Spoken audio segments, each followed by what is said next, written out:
Hello to all students. Heart aorta तक हमारा last video में अधूरा रह गया था। हम सर्कुलेटरी सिस्टम देख रहे थे, उसमें हृदय की संरचना और ये देखना बाकी है। तो heart is enclosed bye dorsal pericardial sinus consist of 13 funnel shaped chamber, each communicating by a valvular opening with a one of front of each. The anterior narrow and tubular part of heart is called anterior aorta. तो जो हृदय होता है cockroach के अंदर वो कहाँ बंद होता है? डॉर्सल पेरिकार्डियल साइनस में, यानी जो पहला वाला साइनस हमने देखा था वहाँ पर बंद रहता है।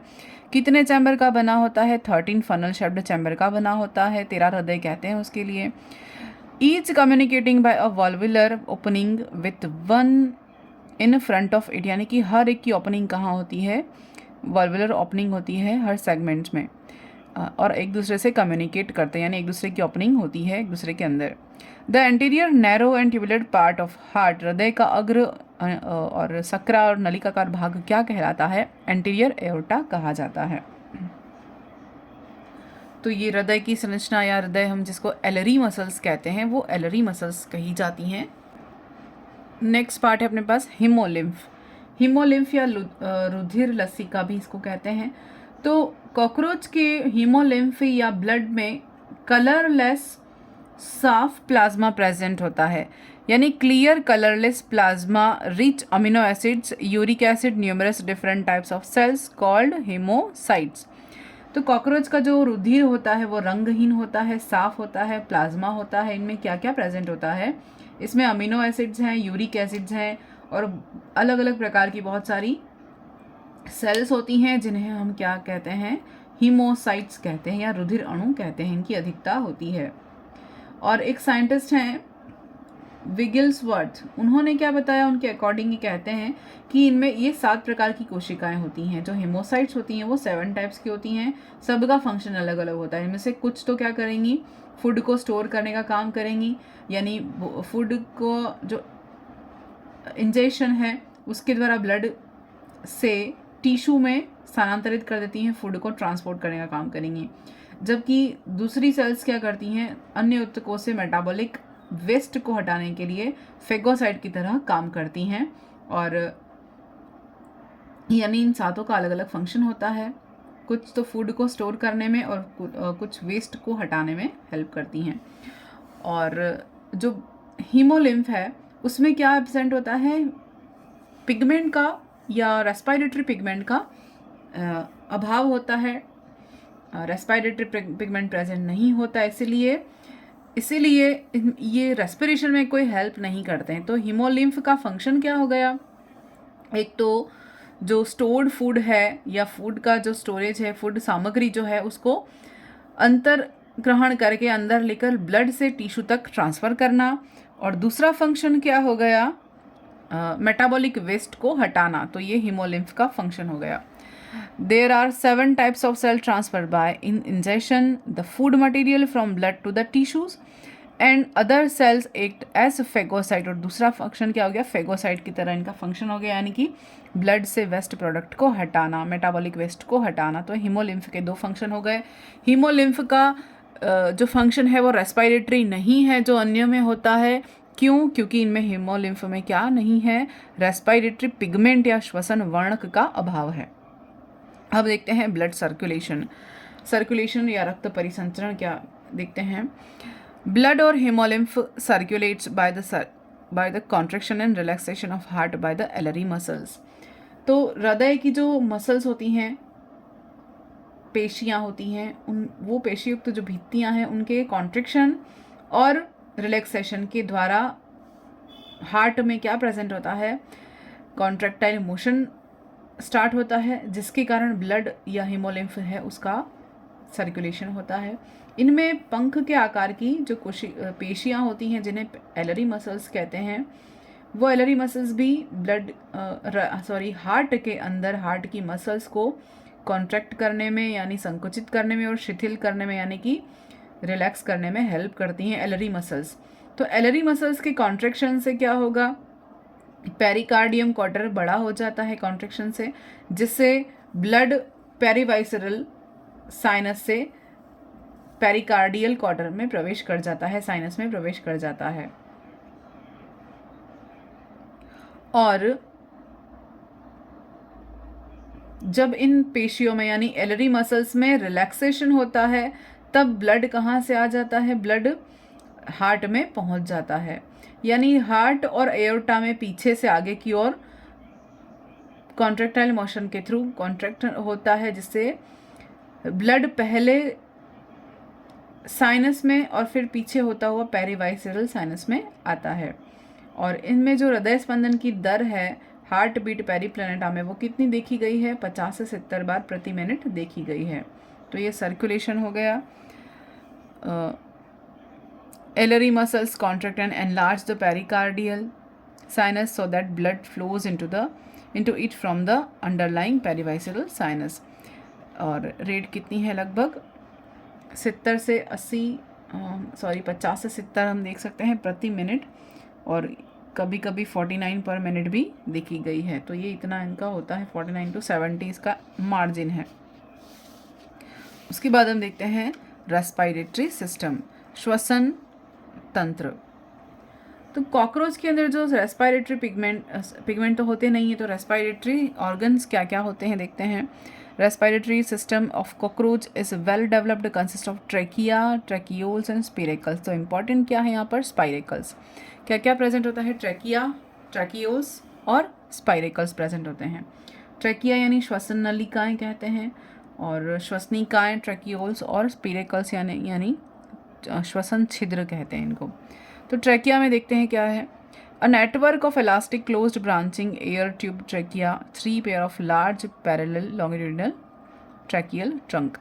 तो इनमें क्या होता है, किसी भी इंसेक्ट की भांति कॉकरोच में भी क्या होता है, इनकी हीमोलिम्फ में बहुत सारे शाखित यानी कि ब्रांच्ड और क्लोज्ड क्या होते हैं, ट्रैकिया प्रेजेंट होते हैं, और 3 पेयर में प्रेजेंट होते हैं, लार्ज होते हैं, पैरेलल होते हैं, लॉन्गिट्यूडिनल ट्रैकियल ट्यूब्स प्रेजेंट रहते हैं, जिन्हें ट्रैकियल ट्रंक्स भी कहते हैं।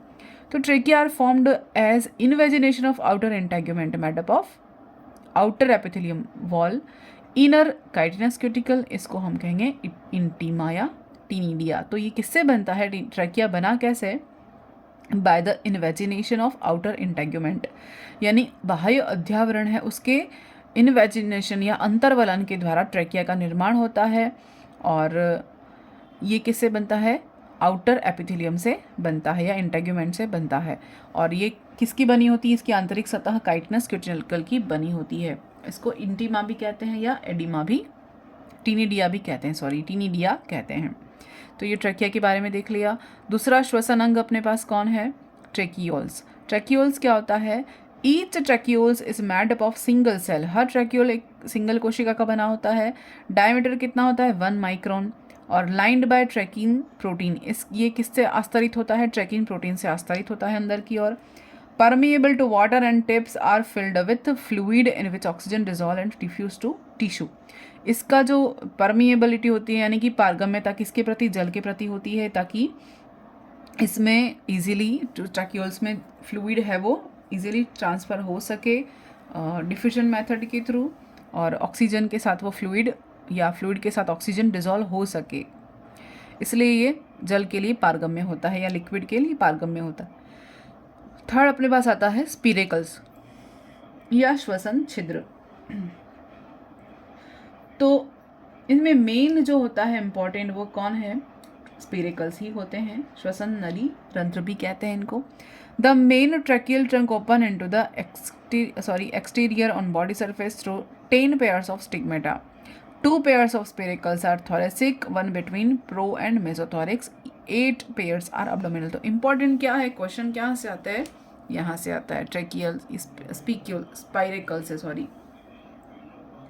तो इनके शरीर में क्या होता है, 10 जोड़ी छिद्र द्वारा शरीर की बाहरी सतह पर खुलती है। कौन, स्पिरेकल्स। बॉडी पर कितने, टोटल 10 पेयर के स्पिरेकल्स प्रेजेंट होते हैं पूरी बॉडी पर। उनमें से 2 पेयर कहाँ प्रेजेंट होंगे, थोरेसिक रीजन में प्रेजेंट होंगे, और थोरेसिक रीजन में 1 बिटवीन प्रो एंड मेसोथोरिक्स। तो एक कहाँ होता है, प्रो और मेसोथोरिक्स के बीच में प्रेजेंट होता है, और एक थोरेसिक रीजन में प्रेजेंट होता है। और 8 पेयर कहाँ होते हैं, अब्डोमिनल होते हैं। तो 8 कैसे होते हैं, अब्डोमिनल हैं।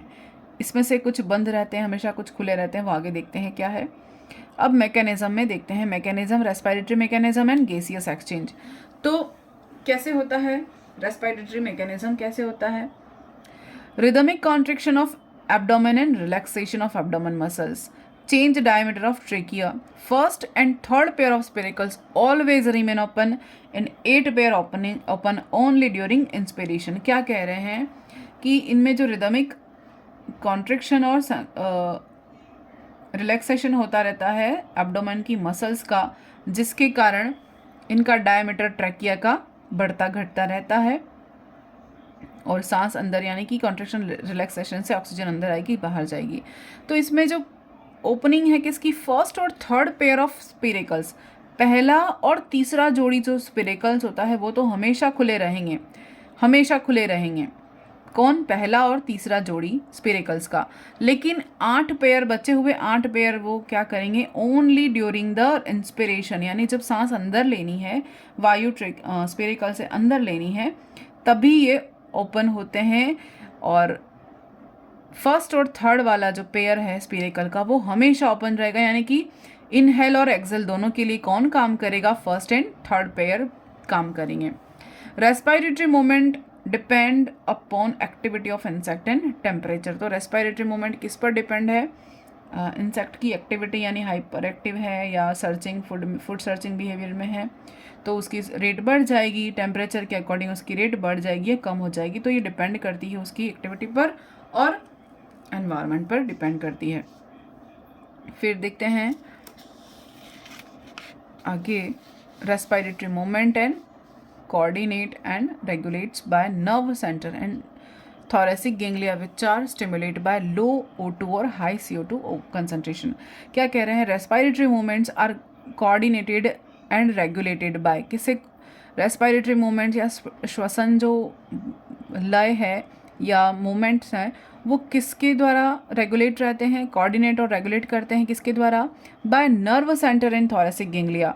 तो थोरेसिक गेंगलिया में जो नर्व सेंटर प्रेजेंट है उसके द्वारा रेगुलेट होते हैं श्वसन के लिए जो कोऑर्डिनेशन है या रेगुलेशन है, यानी सांस आएगी या सांस जाएगी, यानी ऑक्सीजन आएगा, ऑक्सीजन कम बाहर की ओर निकलेगा। तो किस पर डिपेंड करेगा, किस पर डिपेंड करेगा, इनके गेंगलिया किससे स्टिमुलेट होंगे, ऑक्सीजन की कम सांद्रता से और कार्बन डाइऑक्साइड की अधिक सांद्रता से। यानी ऑक्सीजन की कम सांद्रता भी स्टिमुलेट करेगी थोरेसिक रीजन में गेंगलिया को, और ऑक्सीजन और कार्बन डाइऑक्साइड की हाई कंसंट्रेशन अगर बॉडी में हो जाती है तो वो भी किसको इम्पल्स करेगी, नर्व सेंटर को इम्पल्स करेगी जो कहाँ प्रेजेंट है, थोरेसिक गेंगलिया में प्रेजेंट है। Bye simple diffusion method gaseous exchange occurs between air in trachea and dissolve gas in a fluid. In a resting phase of insect, oxygen diffused slowly on high metabolic activity, fluid withdrawn into tissue due to osmotic pressure। क्या कह रहे हैं, by the simple diffusion method, बहुत ही सरल विसरण विधि द्वारा इनमें gaseous exchange होता है, यानी CO2 O2 का आदान प्रदान होता है, कहाँ पर, ट्रेकिया में, और जो बॉडी में फ्लूइड है उसमें ये ऑक्सीजन डिजोल्व हो जाती है। लेकिन जब ये एनिमल आराम की अवस्था में होता है, कॉकरोच जब रेस्टिंग फेज में है, इंसेक्ट जब रेस्टिंग फेज में है, तब ऑक्सीजन डिफ्यूज़ होता है, कैसा होता है, धीरे धीरे होता है। लेकिन जब एक्टिव फॉर्म में होगा तब ये फास्ट होगा।